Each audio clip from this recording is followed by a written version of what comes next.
नमस्कार। आज की इस चर्चा में हम एक ऐसी जगह की बात करने वाले हैं जहां प्राचीन माइथोलॉजी और आज की मॉडर्न इंजीनियरिंग आकर आपस में मिल जाती हैं। केदारनाथ ये सिर्फ एक मंदिर नहीं है, बल्कि एक ऐसा चमत्कार है जो प्रकृति के सबसे भयानक प्रहारों के सामने भी सीना ताने खड़ा रहा। तो चलिए बिना टाइम वेस्ट किए सीधे इस रहस्य को डिकोड करना शुरू करते हैं। तो आज हम किन चीजों पर बात करेंगे? सबसे पहले पांडवों की वो पौराणिक कथा जिससे ये सब शुरू हुआ। दूसरा, उन विशाल पत्थरों की इंजीनियरिंग का रहस्य। तीसरा, वो 400 साल का लंबा हिमयुग। और आखिर में भीमशिला, 2013 की उस भयानक बाढ़ में जिसने रक्षक का काम किया। तो चलिए सबसे पहले बात करते हैं पांडवों से जुड़ी उस मशहूर पौराणिक कथा की। देखिए, कहानी शुरू होती है महाभारत के युद्ध के ठीक बाद।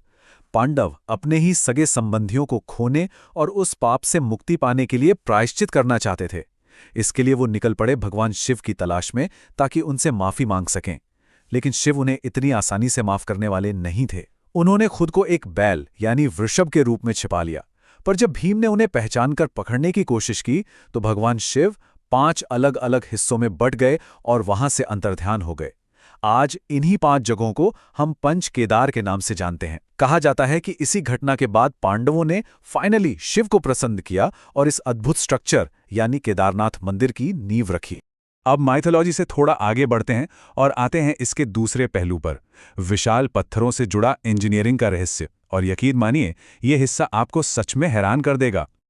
आपके मन में भी ये सवाल जरूर आता होगा कि बिना किसी एडवांस्ड टेक्नोलॉजी या मशीनों के इतने भारी भरकम पत्थरों को 22,000 फीट की ऊंचाई तक आखिर पहुंचाया कैसे गया। सोचिए जरा, आज के जमाने में भी इतनी ऊंचाई पर कंस्ट्रक्शन मटेरियल ले जाना अच्छों के पसीने छुड़ा देता है।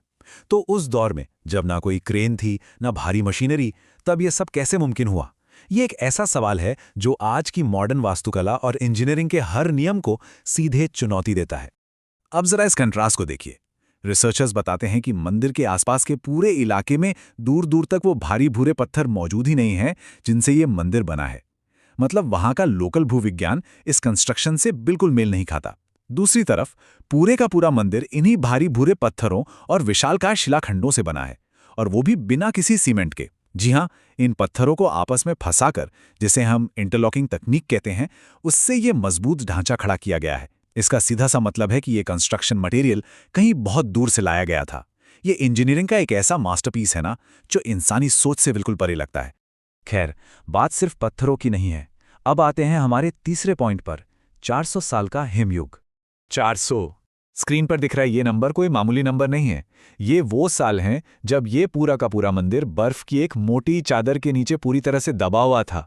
इमेजिन करके देखिए, 4 सदियों तक, कई पीढ़ियों तक ये ढांचा दुनिया की नजरों से बिल्कुल गायब रहा। माइनस टेम्परेचर, भारी बर्फ का दबाव और नमी, ये सब वो भी बिना रुके झेलता रहा। फिर आती है 20वीं सदी की शुरुआत, जब एक रिसर्च टीम ने इस जगह को फिर से खोजा और बर्फ हटाना शुरू किया, तो जो सामने आया ना, उसने दुनिया भर के वैज्ञानिकों को सन्न कर दिया। 400 साल तक बर्फ के इतने भयंकर दबाव में रहने के बावजूद मंदिर पर एक खरोंच तक नहीं थी। बिल्कुल सही सुना आपने, वो ढांचा अपनी असली हालत में एकदम सुरक्षित खड़ा था। उन इंटरलॉकिंग पत्थरों की प्राचीन इंजीनियरिंग इतनी सटीक, इतनी परफेक्ट थी कि बर्फ का भारी वजन भी उसका बाल बांका नहीं कर पाया। और फिर आता है इतिहास का वो पन्ना जिसे हम सब ने देखा है, भीमशिला, 2013 की वो रक्षक चट्टान। 2013 की उस खौफनाक रात को कौन भूल सकता है।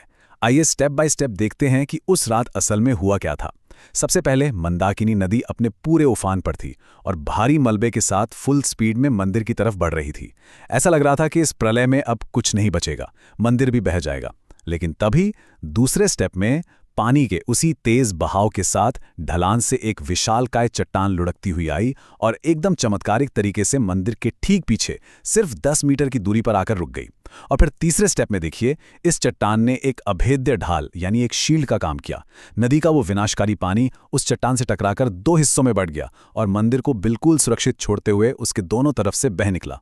5,000 से भी ज्यादा! ये आंकड़ा इस पूरी घटना को और भी रहस्यमयी बना देता है। जब बाद में रिसर्चर्स ने पानी के साथ बहकर आई इस भीमशिला की जांच की, तो पता चला कि ये चट्टान करीब 5,000 साल से भी ज्यादा पुरानी है। अब ये अपने आप में कितने अचंभे की बात है कि एक इतनी प्राचीन चट्टान ठीक उसी पल एकदम उसी जगह पर आकर रुक जाती है जहां उसे मंदिर को बचाने के लिए होना चाहिए था। सच कहूं तो ये सिर्फ कोई इत्तेफाक नहीं लगता। जरा इन बातों पर गौर कीजिए। बाढ़ के बाद जब वैज्ञानिकों ने आधुनिक भारी मशीनों का इस्तेमाल करके इस भीमशिला पर रिसर्च करने और इसे वहां से हटाने की कोशिश की, तो वो पूरी तरह फेल हो गए। आज की मॉडर्न टेक्नोलॉजी इस पत्थर को 1 इंच भी नहीं खिसका पाई। और सबसे बड़ी बात, उस रात इस चट्टान के ठीक पीछे मंदिर के अंदर मौजूद करीब 500 से ज्यादा लोगों की जान बच गई। बाहर हर तरफ मौत और तबाही का मंजर था, लेकिन वो मंदिर अंदर मौजूद लोगों के लिए एक सुरक्षित किला बन चुका था। इस पूरी घटना को अगर एक लाइन में समेटना हो तो वो कुछ ऐसी होगी।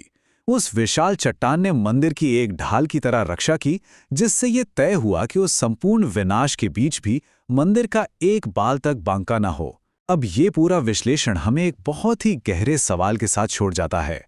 क्या ये सच में सिर्फ पत्थरों की बेहतरीन इंटरलॉकिंग, प्राचीन वास्तुकला और एक लकी इत्तेफाक था, या फिर इसके पीछे कोई ऐसी व्यवस्था काम कर रही है जिसे आज का विज्ञान भी डिकोड नहीं कर पा रहा? इंजीनियरिंग का ये बेजोड़ अजूबा हमें अपने इतिहास की गहराइयों को और भी करीब से जानने के लिए मजबूर कर देता है। आज की इस दिलचस्प चर्चा में हमारे साथ जुड़ने के लिए आपका बहुत बहुत शुक्रिया।